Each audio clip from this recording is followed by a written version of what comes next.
This week's episode of Eat It Up is brought to you by Buffalo'sBigDeal.com. What's the big deal? It's free. Their deals get you 50% off your favorite local places. No need to pay for a gift certificate. Simply download, print, and display your voucher when you visit. So head to Buffalo'sBigDeal.com after this podcast. Today's guest is Julia Burke, the beer editor for NY Cork Report and associate editor for Buffalo Spree. She came down, talked about beer, wine, her start in writing, and how she fell in love with booze. All right, let's go. First of all, I'd say congrats on your new position. Thank you. That was really exciting, and I just started a couple weeks ago, so I really have loved it. I've known the Spree crew for a while because I've been writing since I was an intern right after college in 2009, and getting this chance to really actually be in the office, be part of some of the production a little bit, do the web stuff. It's really, really fun so far. I know. I mean, mostly before when you were writing, like, I'm assuming freelance articles. Yes. It was mostly wine and food and drinking, right? Yes. Are you going to be more overseeing that kind of stuff still too, or are you going all over the place? Yeah, actually, I'm going to be doing a lot of the wine, food, and beer writing as usual. Probably a little bit more of that, actually, too. Yeah, which will be really fun. Looking at maybe doing a news column where I cover what's going on so people can stay abreast of basically the booze news. Because there's always cool stuff going on in Buffalo that's drinking related. Yeah. So I'll be able to kind of make sure people know what's going on with that. And then I'll be writing lots of other stuff, too. I've actually gotten into a few more features the past year or so. Yeah, your one on Henry Garino was fantastic. Oh, thanks. That was really fun. I think I've linked to that. So we always do articles about, like, chefs, and half of them have worked at Oliver's at some point. So I'm always, like, pointing people, like, to the direction of, like, yeah, this guy is, like, building restaurants. Like, his story is so amazing, and he was so cool because after I talked to all these chefs before I even met him. Yeah. And they were all pretty much falling over each other trying to be, like, in this article because they love Henry. They're such big fans of what he's done in Buffalo. They can attest to their personal experience of learning from him. And he's had such a huge effect on their lives, both personal and professional. They just couldn't... He's a father figure to all of them. Wow, so he was really, like, being, like, built up right in front of you. Yeah, and so I talked to Mike A. and I talked to Paul, and this is during Christmas. And, for example, Paul Jenkins, I call him during the Christmas season. I think it was a week beforehand. And as soon as I mentioned Henry Garino, he was basically, I'll drop everything. Come in, 8 o'clock, we'll talk. And he spent an hour and a half rapping about Henry Garino. Wow. And that was how all of them were. Chris Dagler, and Daniel Johangen, and all these people were just so excited to talk about Henry and his influence on them. So when I finally got to talk to Henry, he's so modest. And he's like... I don't know that I really taught them anything, and I'm like, I think they would say different, you know. This is complete opposite of where this article's going. Yeah, he's just like, oh, you know, as he talks, he starts to, you realize he did teach them a hell of a lot, but he's so modest about it. He says, oh, they taught me just as much as I taught them, and all these great things. So it was a really cool experience to be in the middle of that. Yeah, he sounds like a really cool guy. Oh, he was super nice, and just like the others, he really sat down, made time for me, and made time for the story, and just had such cool things to say about the industry. Yeah. I really learned a lot just talking to him for a few minutes. And it's crazy that article has been written, I mean, before, because, like, I mean, this dude has literally built Buffalo's dining scene. That's what I couldn't believe. I mean, he's really, as I researched, his influence is just pervasive. It's really amazing. And just the way that he set the standard with this restaurant that's been on a top 10 list every year for 30 years. I mean, Oliver's has never wavered. With different chefs and different staff and everything, Henry has really made it the gold standard and kept it that. Yeah. And it's pretty amazing. Yeah, and I mean, even, like, the big name chefs, like, that we all know, like Paul Jenkins and Mike A., there's still chefs like Ed or Frank Mercado at M&T who, like, work there as just, like, cooks, but, like, you know, they gain experience. But it's just insane. Exactly. It's amazing when you start tracing his influence. It's really cool. And then just the things that people learn from him in terms of... every single one of the chefs talked about professionalism and respect for the profession and just pushing the boundaries while maintaining a certain level of quality. It was just really a cool thing to learn. Nice. It was very well written. So thank you. You did a very good job.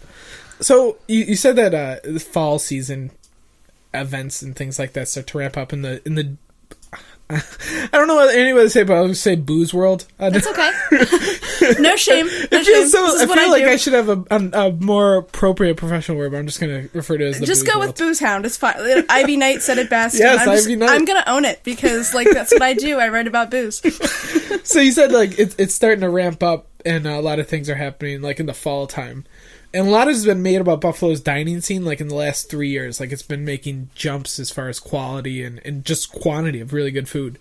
Is that also happening in the booze world in Buffalo? I mean, like, we have Community Beer Works this year, who it's a big upgrade for, you know, local brewing and things like that. But have you noticed, like, along with the food? I've actually seen 3 distinct and awesome trends where with the wine world, our wine trail, which when I started working in the wine industry, I think it was 9 or 10 wineries, and now it's, I think, 14, and they're starting to get some really big accolades.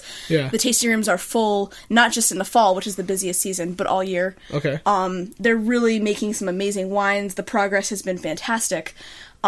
So just in the wine scene alone, I would say we're growing by leaps and bounds, and lately we're starting to get some recognition for it, which is fantastic. I try to stay abreast of the wine happenings as much as I can, mainly because I still have tons of friends out there in the wineries, and I miss it. It's a great part of our life here in Western New York and a great asset for us. And like Victorienburg, which was just opening when I was starting to work in Freedom Run and then in South Africa, they're now releasing stuff like Gruner Veltliner, which is a really kind of geeky, less seen grape, and apparently it's fantastic. I'm looking forward to getting out and trying it. And then at the same time, you have wineries like Longcliffe opening, Chateau Niagara getting their estate stuff going, and meanwhile Arrowhead Spring and Freedom Run, some of the more established ones, are really doing amazing things. Leonard Oaks with their wines they're growing by leaps and bounds. So that's definitely an upwards trend. And then in the beer world, not only do we have Community Beer Works doing really well. Yeah, I mean, selling out like every time they go to a bar. Selling out constantly and making consistently awesome beer. Yeah. And just their presence is known, and they've really kind of taken hold of Buffalo's beer scene and been like, this is what we have to look forward to. This is some awesome stuff happening, you know? Yeah. And then we have more startups kind of popping up here and there. Big Ditch is one of the... Basically... We have a great homebrewing scene here, and it doesn't take much once you start getting hooked on homebrewing to say, let's start a brewery. Yeah. The licensing takes a while, but I really think, you know, we have a supportive community here. We have a lot of thirsty people. We have an increasingly appreciative crowd who's willing to spend a little bit more on a really good beer. Yeah. So I see growth in the beer world, too. And then with cocktails between Vera, the cocktails at Mike A's that Tony Rials is making, and... there's a couple other places doing some really cool drinks, too. It's just really, like, you see more artisanal cocktails, you see more care put into the ingredients. Yeah, well, even John and Cam even said they're going to, like, other restaurants, like Salvatore's, and I think even the Buffalo Club, and, like, starting to spread the gospel, so to speak. That's what I hear, and it's really a cool trend, because... For so long, it was kind of these really sort of sugary cocktails with not a lot going in them. And like John said when I... Cosmo. Yeah, exactly. When I first interviewed John Carroll about Vera, he was saying, you know, if a chef went into a really nice restaurant and just kind of threw a bunch of crap, badly sourced ingredients that were not fresh, like refrozen, on a plate, it'd be thrown out of the restaurant, but bartenders get away with it all the time. He was kind of saying we want to bring respect back to the art. And I think now in Buffalo, people are starting to see bartenders at some of these places more as artisans and as almost like chefs, like really like true mixologists and doing something creative and something to be valued. So as far as I'm concerned, it's never been a cooler time to drink in Buffalo. It's not just Bud Light anymore, you know? Yeah. Or Blue Light, I should say. Yeah, there you go. Goddamn Blue Light. No, I agree. Like, I've been... You know what? Before this year, I really don't know much about wine. I still don't. I that's the one area where I'm, like, nervous. Like, I want to get into it, but it's so... Intimidating. I don't even know where the hell to start. Do I start at a country? Do I start at a type? Like... And then cocktails, like hard liquor, I was always a beer guy, like craft beer and things like that. Sure. But my best friend lives in New York City, and he's like, dude, you got to check out these speakeasies. So we went down there, and I was like, all right, like I can get into this. And then like Vera opens, and you know, I think it's the best bar in Buffalo right now, and I could drink there every week if I could afford it. Right, exactly. But I mean, I think it's just awesome, and it's... Like how it was for people who are very picky eaters to start to get into good food and start to try new things. I think that there's a less of a... People are becoming drinkies, or like the foodie version of Drinkies. I love it. There's some, I don't know, it seems like that. There needs to be a word for it, because I mean, I've never liked the word foodies just because it's been so overused. Yeah. I've been trying to. It is like the hipster of the food world, I feel. Yeah, exactly. I've been trying to get the word gastronauts going. I don't know. Gastronauts. But there needs to be one for drinks, but I do think that it's easier to do that here now, because not only, if you go into Vera and you don't know anything about cocktails, they'll make you a drink. Oh, God, yeah. Yeah, you can say they're creative, they love a challenge, as long as you're not coming in there and acting like entitled. Yeah, weird, yeah, you know? exactly. Yeah. You can say, hey, I don't know a lot about drinks, but I like this kind of thing. I'm in the mood for this. I like this flavor. They'll make you something awesome. Yeah. And I think there are certainly wine bars here where you can kind of do that too. I love going to Just Vino. Okay. Because if you don't know what you like, first of all, the servers care a lot about wine. Mm-hmm. And second, they've got a really big by the glass list. It's 80 wines by the glass. And they are big on tasting everything. So you say, you know, oh, I kind of like this kind of thing, or I had this once before and I kind of liked it, or just I'm in the mood for a white, what do you like? Okay. They'll pour you a sample. Or they'll pour you a flight so you can compare. Okay. And that makes I didn't know it you could have a flight of wine. Yeah, it's actually, I always... I guess you could have a flight of anything. I didn't know it was a practice thing. Actually, I think the first time I heard the word was with wine, but it works with everything, right? And it's actually one of the best ways, I think, to learn about wine. If you go in there and you try 4 red wines from different countries, you'll taste the difference. Yeah. If you try 4 different grapes, then you'll taste like, okay, this grape kind of has this quality. And it's not always exact, but there'll always be a difference that even a beginner can taste. Yeah. So I recommend it to people all the time as a good way to sort of get into wine for the first time. Okay. When I worked at Premier, I taught wine classes all the time. Yeah, I was going to say, yeah. It was a great tool because I could have 5 wines in front of each attendee and say, okay, this is Riesling tonight, but these are 5 different Rieslings from all over the world. Yeah. So you can see, okay, this German one here has this style, and this Finger Lakes one here has this style, and this one from Niagara has this style. Yeah. It's a great way, the comparison and having it in front of you, that's the only way your senses are going to remember a difference. Yeah. Because if you try a Riesling, like, at Wilson Boathouse and then 3 months later have another one somewhere else, you're not going to remember anything about it. Yeah. I agree with that. I mean, that's probably the best way, too, is to have somebody who's knowledgeable who can explain also what the difference is, so you can start to pick up on little things that maybe you prefer or whatnot. Absolutely. I mean, service is so important. I've said before, and I'll continue to say, that a wine list is only as good as the service staff. Yeah. Because, and that's true of cocktails and beer too, because I'd agree with that. You can have 400 beers on tap. I see this all the time. The bartenders don't know anything. Mm-hmm. That's 400 beers going bad and stale, you know? I mean, they've got to know not just how do I take care of all these products and make sure that they are fresh and in good shape, but how do I make sure they're all moving by helping people taste them? Uh-huh. If you have a really rare several beers and nobody knows to ask for them, or nobody really knows what they are on the list, they'll just get forgotten. Yeah, you can have some great casked Belgian ale that nobody's going to order because it's $9, but the bartender is not there to tell them like, hey, it's worth. Absolutely, yeah. I know certain bars where like if there's one really knowledgeable person on staff, if that person's there, stuff that you would never ordinarily sell is flying off the shelves, just because that power of recommendation, someone saying, I love this, you got to try it, that is worth more than any description on a menu or big name or anything. So for somebody who, you probably go into a place already knowing what you order and looking at a menu. I mean, you're pretty knowledgeable.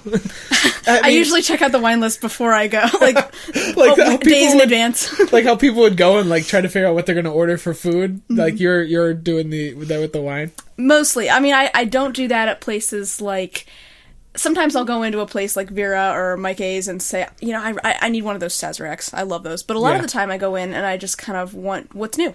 Because I trust the people making the products and I know this is going to be good. If I go into Just Vino and I ask Jeff, what's new that I would like? I know he is going to pour it. And he does the same for all his customers. He learns them. Yeah. But yeah, I mean, there are some places like Pizza Plant, for example, or even Crab Apples has an awesome selection. Really? I will check it out beforehand and say, oh, wow, like they've got this, and this on tap. That's worth a trip. Because they're not in the city, but sometimes they have amazing stuff. Yeah. So how do you feel as the dining bar is being raised? Do you think that Buffalo's service industry is still catching up to it? Because I mean, what I've heard like from talking to like other people who are interested in the food scene is that like the food's raising, but the service industry is not there yet. There's only a couple places that have like probably excellent service or or things like that. Do you think that education still needs to happen? I would say so. I find myself getting into conversations like this a lot with people where I can go somewhere and the food's impeccable and the drink list is fantastic, but the service isn't really doing it justice. Yeah. And there are some places with fantastic service around here. Yeah. For sure. I mean, I had the best service of my life at Tempo last time I was there. It's great service. I think it was winter time and I left something in my car and the server went out and got it from my car. I was like, okay. But a lot of times I just think that education is so important. As a city, we're becoming world class in our dining, in our drinks, in our wine and beer list. Like, I think that bringing the greater population along with it is so important. And I think Leonard Oaks, the staff there kind of talks about educating the populace, because like Medina, that sort of part of the country that traditionally they've had sweet wines. Yeah. And same with Niagara County. And same with actually this whole area. It's traditionally been a sweet wine area. Yeah. And if you have a spectrum of wines on your list that are from dry to sweet, and you have servers who can say, hey, try this, or hey, this might be too dry for you right now, but try it with this piece of cheese, or try it with this cracker, that changes everything. And that's true of weird foods, and it's true of everything else. I do think that a little bit of extra education with service helps so much. I love it when I go into a restaurant and I've never tried something and the server can tell me a little bit about it. Yeah. That makes the experience for me. And as a former waitress, it makes sense for the server too. Yeah, it's a good practice, and I was told when I was first waitressing, the person who trained me said it's the only business where you can give yourself a raise. And I think if you can tell a little bit of a story about the product that you're serving, you can give yourself a raise. I mean, I've heard this before, but if you can sell wine, if you understand wine and can sell it, like, it's a pretty significant bump in your paycheck at the end of the week. I mean, the difference between, once people are out having a good time, the difference between a $30 bottle and a $60 bottle really isn't that much if the $60 bottle is fantastic. Yeah. Where you get into trouble is when the more expensive bottle is actually not that great. Yeah. So you've got to really know your product. Yeah. Because people don't want to be upsold, but at the same time, or be talked into paying more than they wanted to. But at the same time, if they have some awesome experience that they never thought they would get, and they're like, wow, this is the best wine of my life. Yeah. Like, when I had Amarone for the first time, that's not a cheap wine. I was at San Marco, and it's a little bit more of an expensive wine just because of the process that goes into it, but I'll never forget that night. It was like 6 years ago. Changed my wine life. So I think you can do that with a dish, you can do it with a great beer, you can do it with a great wine. Oh, yeah. So let's talk about how you got your start into your role as Buffalo's Booze. I guess we're just going to call you now. I had my first craft beer when I was 19. Okay. I was already Let's pretend you were in Canada. I was in Canada. And by Canada, I mean Oregon. But yeah, no, I was in Canada. And close enough. I had been drinking Pabst a lot. Hey, and I still love a Pabst. If you're in Oregon... Yeah. Were you in Portland? Yeah. Okay, well, if you're in Portland, I mean... Yeah, if you feel like it was the thing, and I still love a Pabst. I will not spend $9 for it in Brooklyn, but I'm straight. If it's $2 at Mohawk Place, that's different. Yeah, exactly. And I had a flight at Bridgeport Ale House. Okay. And it was the combination between, I should say, just so Bridgeport doesn't get into trouble, my mom bought the flight and I stole a sip. Okay. They did not serve me alcohol. No, not at all. But I had an amber there. And it was so good. And the contrast between that and what I had been drinking was like a aha moment for me. It was like... That was your... Yeah, it was, beer can taste good. Beer can taste interesting. So before this, I mean, are you just drinking beer and alcohol in general, just social settings? Honestly, I was never really like a drink to get drunk kind of kid. Okay. I was allowed... in the home, kind of, to try stuff here and there, and so I was comfortable with the flavor of it, and it was kind of like my parents sort of had like a European style, like it's not a big deal as long as you're taking a sip or something. Yeah, you're not getting hammered at the dinner table. Yeah, you're not doing shots of vodka or something. Right, exactly, and I kind of attribute that to not going completely crazy when I got to college. I knew my boundaries a little bit, but I'd been drinking Heineken, Pabst, Dos Equis, kind of whatever my dad brought home. Yeah, and I had this beer at Bridgeport, and I was kind of like, oh, I'm going to start looking for microbrews. Like, this is a cool thing. I was in China 2 years later when I had my second one. Okay. And yeah, I was, There's no drink. Well, there might be a drinking age in China, but I don't know what it is. If that tells you anything, That's okay. And This podcast would be blocked anyway, so nobody can hear this. okay, awesome. And I was served by like an 8-year-old or something. I turned 21 in China, and this 8-year-old like served me at a restaurant, and it was an IPA. It was like their house IPA in Beijing. And my friend who I was with me was like, "Have you ever had IPA before?" I said, "No." She goes, "I dated a homebrewer once. Once you homebrew, you'll understand." And she handed it to me, and I loved the taste. And I learned years later that what she meant was like you get really familiar with hops and kind of like that raw, resiny flavor that they have if you homebrew. But I just started trying more, and once I started bartending at Pizza Plant, I had access to some of the best beers in the country and the world. So that was kind of my education. Wow. Yeah. So beer was your gateway. Beer was my first love. And then, right after college, I went wine tasting for the first time in Niagara. Stopped in at Freedom Run 10 minutes before closing. I didn't want to do it, but the guy I was dating at the time was like, "Oh, no, it'll be okay." And they offered me a job. Wow. So I started showing up whenever I could and trying to learn as much as I could about wine, and realized... So just like on the spot? Just on the spot. I mean, they wanted me for the tasting room, just kind of pouring wine there, but because Freedom Run is small, like all the wineries there, people tend to wear many hats. If you're tasting room serving, you're probably also helping with harvest because everyone needs help. Yeah. You're probably also helping out in the vineyard in the spring. So I kind of got a taste of a little bit of everything, which was great. And you got to, when you get to see like the step-by-step process, it probably, is way more useful knowledge-wise. Yeah, it was amazing. So not only just like, oh, this is sweeter than this. Exactly. It was amazing to have this backdrop of all these great people. The Niagara Wine Trail community is amazing. Yeah. All these great people to learn from. A beautiful setting. Great wine. And not only that, Brian and Kurt, who at the time were the winemakers there, and Kurt still makes wine there. Brian, I think, is involved in a bunch of different stuff too, and he's also wine rating for Buffalo Spree. Okay. But they brought in cool stuff every day to try, and they would blind taste each other on it and make me blind taste it, and then we'd talk about it. And Kurt's a natural teacher. He actually teaches at NCCC now about wine appreciation, and he would kind of rap for half an hour on Pinot and how awesome it is, and kind of Brian would teach me about how to recognize like weird grapes and stuff. Yeah. That's how I got sort of my passion side of the wine thing. Like it wasn't just like the technical knowledge, it was more like the, oh man, Bernarda's so cool, like it's the weirdest grape, and Gruner Veltliner and just stuff like that. And, I never think of people being like I can think of beer geeks, but I never think of like wine geeks. I just think of like rich people who just like wine a lot. Okay, my favorite wine geek is my friend Jamie Marco, and she had a blog where she at one point decided which Scooby-Doo character would like each different kind of wine and matched a type of wine to a Scooby-Doo character. That's a wine geek. That's what a wine geek does. That is the definition of a wine geek right there. Exactly. But I realized that I wanted to kind of double my experience, and the best way to do that, since we have 2 hemispheres to work with on this planet, is to go to the southern hemisphere and do a harvest there while this part of the world is in downtime. Okay. So right after our harvest in like November, December, southern hemisphere is gearing up for the beginning of theirs. Okay. So because every winery needs help during harvest, you can kind of get a cellar internship or something. Like a stage almost even? It's exactly like a stage. Yeah. And you're working either for free or for room and board. Okay.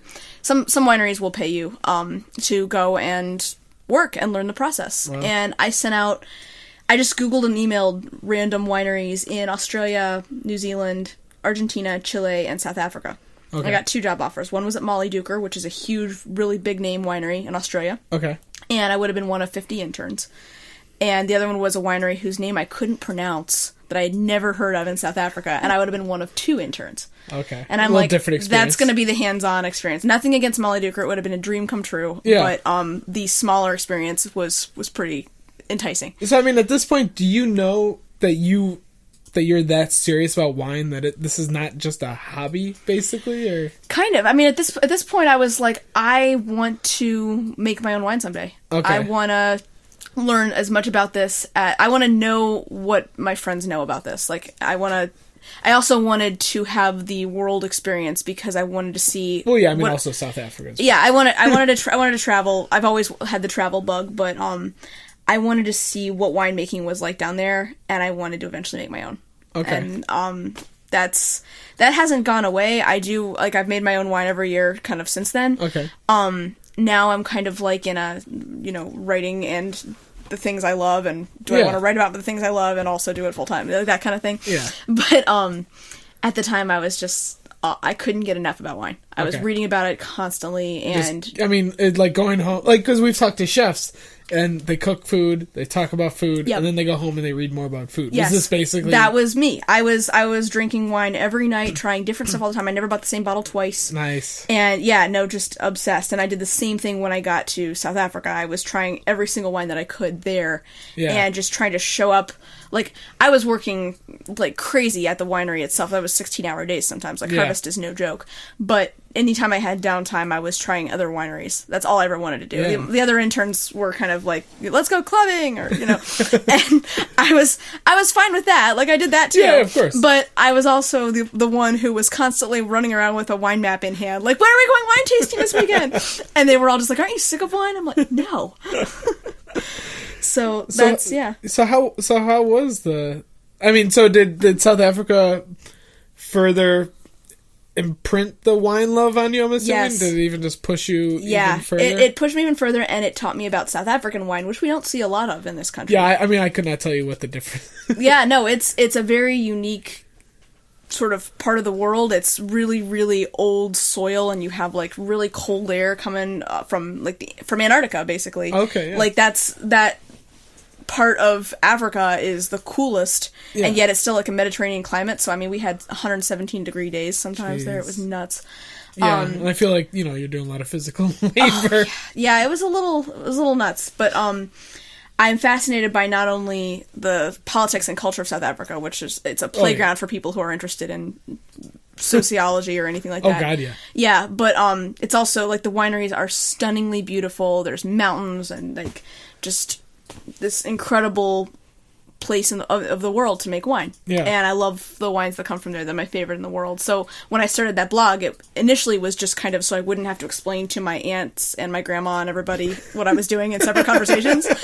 But it's a smart thing. Yeah. It ended up being like, this is where I'm going to write what I've learned about wine, and it ended up being a lot. Yeah. So was that the first foray into writing about wine? That was my first foray into writing about wine, I think. Well, no, I started with the Cork Report before I left. I was writing initially for the New York Cork Report as the Niagara person. Brian was the Niagara editor, but we had two people in a tiny wine region, and I love beer, and we were trying to ramp up our beer presence on the Cork Report, so I became the beer editor. Mm-hmm. So which you still are, right? What's that? Which I still am. Yes. And which is a sweet title. Beer editor is a pretty sweet title. I love it. My title for Great Lakes Brewing News actually is Western New York Beer Governess, and that's actually on my business cards. Oh my God! So yeah, it's pretty funny when I go to like That's like something you put on your tombstone or something like. Well, I'm thinking I might. I mean, it's pretty funny if I go to like Park alumni reunions and stuff because my only business card says Beer Governess, but I'm just like, yeah, that's right. The Beer Governess. So that was your start with the Cork Report. Mm-hmm. That was my start with the Cork Report. I was working at Freedom Run, and Brian was already writing for them, and Len, the editor, was like, "Oh, does she want to write for us?" Because I was already writing a little bit at that time. So. Yeah.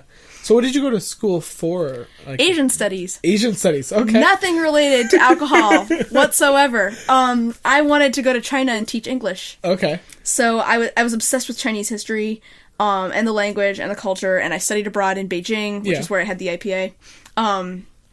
And yeah, no, I went to school with the intent to be an English or journalism major, and was totally captivated by the faculty at UB for Asian Studies, which is phenomenal. Yeah. And the topic. I love international relations, and I knew that I would always be writing, and I wanted something to write about, and that gave me kind of that stimulus that I needed. I feel like especially in the wine world, like it's so global. Like you said, like there's all these countries, and there's a lot of probably political things that also go involved with the wine world and everything. So that must kind of, also help your... Wine is politics in a glass in a lot of ways. Like, it's really crazy. Like, just between international trade and some of the internal things that go on. Yeah. I learned that in South Africa, where everything is political. And in China, I mean, China is the fastest growing wine market in the world. They're Really? buying up crazy Bordeaux futures, and they're really, like, China is driving the price of Bordeaux right now. Wow. It's really amazing. And the populace has developed this huge love of wine that was not really there before. Yeah. It's become hugely in vogue, and jobs for sommeliers and other wine professionals in China are rising. Wow. So it's actually I guess not that makes as sense. irrelevant of a major as it seems. Yeah. Yeah, that's kind of crazy. I never even thought about that they'd, like, dominate like that, but I guess it makes sense. I mean, just out of curiosity, one time I Googled jobs in China related to wine, and there were thousands. Oh it was my God. amazing. I mean, I love my life in Buffalo right now, but if I ever wanted to live in China, it could be pretty easy. it would be pretty easy to hook that up, I think. Nice. Yeah. So what about liquor? I mean, that's kind of like the third guy here. I mean, I've talked to you about bourbons, and we've talked about, Vera. I mean, did that start to sneak in after the wine thing? Was that Act 3? Like, it was kind of Act 3. I have an Irish family. I grew up, my grandpa, when I was 11, I stopped over at his house with my dad on the way on a trip to New Orleans, and my grandpa made me a screwdriver, and he's like, "You're 21, right?" I'm like, 11. It was close enough. I grew up with, 21. Yeah, it's an Irish 21. I grew up with drinks being mixed around all the time, and I loved Irish whiskey, and I kind of, like, got a taste for it early on. Yeah. But never an interest in cocktails, like, really. And then it just kind of came through loving beer and wine. I realized, like, the amount of craft that goes into really good distilled products as well. Yeah. Working at Premier, I had the option. I had the access to some of the best products you could get. Yeah. We got to taste all these great gins and bourbons, and I got to kind of get a feel for, okay, I've never really had a lot of gin before, but this is what a good gin tastes like. This is a really herbal gin. This is a more mild one. Try different bourbons and different everything, random liqueurs and stuff, and that really opened up my eyes to what a world there is there too, and the amount of craft and creativity and passion and innovation that goes into a really great bourbon or a really great scotch is the same as what goes into wine or beer. It's an artisan product, and so to me, anything that's done that takes time and effort and patience and passion is interesting and worthy of note. That makes sense, yeah. Yeah. So, I love a good Islay Scotch, but I kind of, my heart belongs to bourbon, I think, forever, so. Well, I've heard that bourbon is kind of like the closest thing liquor has to, like, beer, basically. I don't know if that's true or not.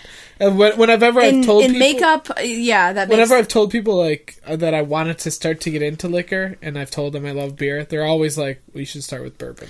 The other reason that could be is that so many beers are aged in bourbon barrels because the flavors mesh so well. I see. So if you're an avid beer drinker, you've probably at some point had beer that was aged in a bourbon barrel. I mean, if you've had the Community Beer Works bourbon whale, that was a good idea on their part. They've not had a bad idea yet. You can't really go wrong with whale and bourbon, but they went very, very right. I would say, taste profile, flavor profile wise, it's a good one for beer drinkers. But so right now, if you're at home and what is your go-to beer, wine, liquor? Like, if you're just sitting at home, what is usually your first one you go to? Usually, if you just want to have something to relax. I would say usually beer, but it totally depends on my mood. Okay. I keep a good bar at home, so if I want to make a margarita or something, I can do that. I love tequila, by the way. Okay. If I'm going to open a bottle of wine, it kind of requires a little more planning. I gotta, if somebody's there to enjoy it with me, that's great. Yeah. I'm training for a marathon, so I'm not really going to drink a bottle by myself kind of frame of mind, but I have been in the past. And cracking a beer is easy, it's 12 ounces most of the time. So that's usually what I'll go for if I'm just kind of like at home and I want to relax or something. Yeah. But so much of it depends on if I feel like eating and what the weather is and what kind of my mood is. It's exactly like food to me. Okay. Well, speaking of food, so you've also written about food for Buffalo Spree. I've seen a couple of your food reviews. I mean, was that love always around, like, from the start too, or was that influenced by, you getting into wine and beer and things like that? It was definitely influenced by getting into wine, because once you start caring about wine, you start caring about wine and food together, and you start noticing the pairings, and same with beer. But I will say, as long as I can remember, I've loved food. I've loved cooking. You were never a very picky eater, or?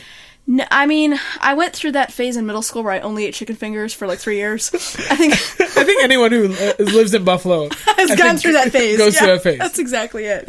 I remember going to Jimmy Mac's and eating chicken fingers with my friend Heidi, and like that was our thing when we went out. Nice. But my mom was a big fan of getting me in the kitchen cooking, like from a young age. Nice. Pictures of me and my sister from when we were like 4 and 2. We're making cookies and making salads and just always in the kitchen.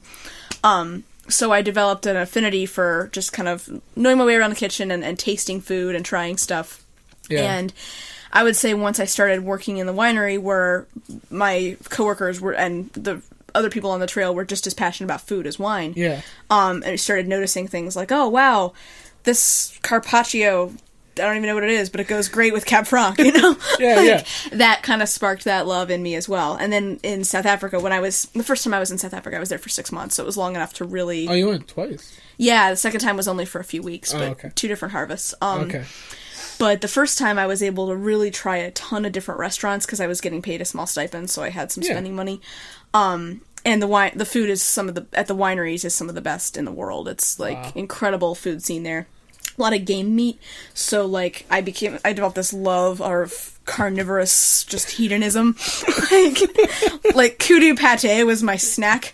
Like it was stuff like that, just springbok and all this great meat and other good stuff too. But that's kind of where my food passion started to really kick in hardcore. And do you think like you use kind of the parallels of like knowing, you know, all the processes of making a good wine as far as like being able to detect like all the subtleties of food as well? Because I mean, like people can drink wine and some people will taste a whole world of flavors and some people taste church. Right. Church. That's usually a corked wine. But yeah. But I mean, so you think that helped you with the food, like being able to? I mean, because you review food, so you know you got to have got to have the good palate. Yeah. It definitely. I'm glad that I got into wine before I started reviewing food because, well, I don't know that I would have if they hadn't happened that way because wine really trains your palate. I started out with a pretty good nose for detecting different flavors. Yeah. But you only can develop that kind of ability to pick out specific flavors by trying lots of stuff. Yeah. So wine really trained me well. Beer really trained me well because beer's flavors are easier to pick out. You can tell more easily, I would say, the difference between a Hefeweizen and a Dunkelweizen than like telling between a Riesling and a Chardonnay if you're a beginner. Yeah. So I would say that really kind of helped me with my food appreciation. Yeah. And I learned to be able to pick out sort of subtleties. And also, I'm a huge fan of cooking, so that helps too. Yeah. Yeah, nice. Yeah. Nice. So, I guess we can kind of wrap up. So where do you see you using your knowledge of wine and beer and I mean, right now you have a sweet gig at Buffalo Spree, which I think is the best publication in Buffalo. Thank you. And especially, I love it. Yeah, and Krista's just killing it there with what they put out. And she's amazing. I am so lucky to work with her. Yeah. I can't believe, you know, I don't think we would be here now if we hadn't met her or anything like that. Like, no, absolutely. She has taught me so much and brought me along so much in my career. I can't say enough about Krista. Yeah, I think we should have like some type of like bell that rings because I think out of the 40. This is like our 38th podcast. I think she probably has been mentioned like 30 times. I believe it. She should be a drinking game. Yes. Like how often she's mentioned. She should also be an app. I've told her before that she should have a Twitter account so that I can so that like things that she says are out there, but then I realized that would be problematic. So I told her she should just have an app where I can scan a food product and then I can get a one-line opinion from Krista. And I can be like, oh yeah, I'm not going there. Oh, yes. Oh yeah, I should totally get stuck up on that. That would be... Or, oh yeah, Krista said I could freeze this. I think we need to make like some type of private, just like database or something that like a select few people can get invited to. That's what I'm saying. Like it would be an amazing resource. I would love it. We need to have this happen. But I mean, you said that you were interested in making wine. Do you also homebrew too, or? I have homebrewed. I don't do it a lot now, just because it's space-wise. If you're making wine and homebrew, you kind of need to pick one. Okay. But I like homebrewing a lot. Making wine, for some reason, appeals to me a little bit more, even though beer is kind of my first love, and if I had to pick a favorite child, don't tell wine, but... but there's something about making wine that is so just... It's the excitement of the fact that it only happens once a year. Yeah. There's the sort of... literally hands-on. You're sticking your hands in the juice and just getting it all over you, and it's just awesome. Yeah, it's definitely a little bit different than beer. Yeah, it is. And I love, like, I've really enjoyed homebrewing in the past, but it's just a little bit more like following a recipe, and I guess since I cook so much, baking as opposed to wine would be maybe more cooking. Yeah, I would say so, exactly. Like, for example, I have a friend who went to culinary school and homebrews now, and he is a great chef in terms of, like, I'm gonna throw together a salad with all these random things, and it's gonna be great, and it tastes delicious. He brews that way, though. Yeah, and sometimes you taste his beers, and it's like, oh, I forgot to put the sugar in. Oh, yeah. He had one beer called Improbable Porter because he started with one recipe and finished with a recipe that was, like, several pages later because he accidentally flipped pages. So I think that's kind of how I am too with making wine. You can't really do that so much. You have to be pretty exact, but there's definitely an element of let's see what happens. Whereas with beer, you're definitely following a technical recipe. You're definitely sanitizing everything like really religiously, and I think it's just it's good for a more technical mind than mine. Okay. So do you have ambitions to, ever be in the wine industry like that? I always kind of miss the wine industry, and I've been staging at Mike A's lately, learning how to make cocktails with Tony. Really? Yeah, which has been really cool. Stop in and say hi. Yeah, you should. I'll be in there Wednesday. Tony's been kind of showing me what they're doing there, and it's been awesome. I saw your profile on him. That was nice. I didn't know his whole backstory. Yeah, he's an amazing person and like a really cool guy personally, but just such a genius with. He's got the wine passion. He kind of has almost a chef approach to making drinks. Yeah. When I'm there, he's spending half the time in the kitchen. I mean, he's really super fast as a bartender and really great with customer service and all that part of it, but he's also got this other side with the being able to like know his way around the kitchen and create these amazing bases for his drinks and put so much effort into just the back ingredients that customers don't even really maybe realize is in there. Exactly. And I think him and Ed have like a really good like duo type of thing going on. For sure. Right now, and they're always kind of consulting, and if Ed brings in some really cool ingredient, then Tony can maybe use some of it, incorporate it a little bit. So that's a really, really neat place to hang out. Yeah. So you've been doing that and just kind of... Yeah, just kind of learning what they're doing over there. It's really neat. And learning to mix for the first time, because for all my love of cocktails and liquors and stuff, I have no... I didn't even have a shaker at home. Like, I throw things in Tupperware and, like, shake it around. Just have, like, 2 red Solo cups just pouring back. Yeah, pretty much. Like, just learning the tools and all that, it's been really cool. Nice. And a great skill. And especially learning there where the drinks are so cool and involved, and there's a process behind everyone. Yeah. Is that just kind of for you personally just to know more about it? Or is it just kind of like it's just putting your foot in the water, so to speak? Yeah, kind of. Like, I just kind of, I wanted to learn it, and I also just kind of wanted to see, like, what it's like. And because I've bartended before, but only wine and beer. I've never bartended with... Well, I bartended Gene McCarthy's for a short time, and they had cocktails, but it was just kind of like vodka tonic sort of thing. It wasn't mixology. Yeah. You're not lighting things on fire and spraying... Yeah, no, which, by the way, like, that is harder than it looks. I've been trying to set orange peels on fire for, like, 3 weeks now, and... I haven't even attempted it. Like, I like to make myself a Negroni every now and then, and I'm like, I can't. I'm not even going to attempt to do that. Oh my gosh. It's like, this side of my thumb, this like, right side here is just black by the end of the evening, because I'm always, like, trying it, and... Like, if I don't do it right, Tony's like, just cut another piece, do it again, which is great because I need the practice, but it is surprisingly difficult to get the angle right. So that's something that kind of like, I eat a lot of oranges at home. I end up with these peeled oranges all over the place. I'm like, okay, well now I have an orange. My thumb hurts though. So I have tremendous respect for mixologists. The being able to combine like quick service and being so organized, it's amazing. And staying relatively sober. Yeah. I mean, you're moving too fast to like. I will try stuff that I've made to make sure it tastes okay. Yeah. But I would not be able to do that job with a few beers in me. That would not work out. And I wouldn't say that about most jobs that I've had. Writing, definitely. Always a beer in the hand. Exactly. But, yeah. I think it works better that way. Oh, totally. All right. Well, Julia, thank you so much for coming down here. It was fun talking to you, and it's been fun getting to know you this last year. We've kind of hung out a couple times at foodie events that were part of like the small circle, I guess, circle of foodies. Yeah. Yeah. Oh, it's been great getting to know you too. It's really fun, and I love what you guys do at Buffalo Eats and with this podcast. It's really cool. So thanks. It's been an honor. Thank you.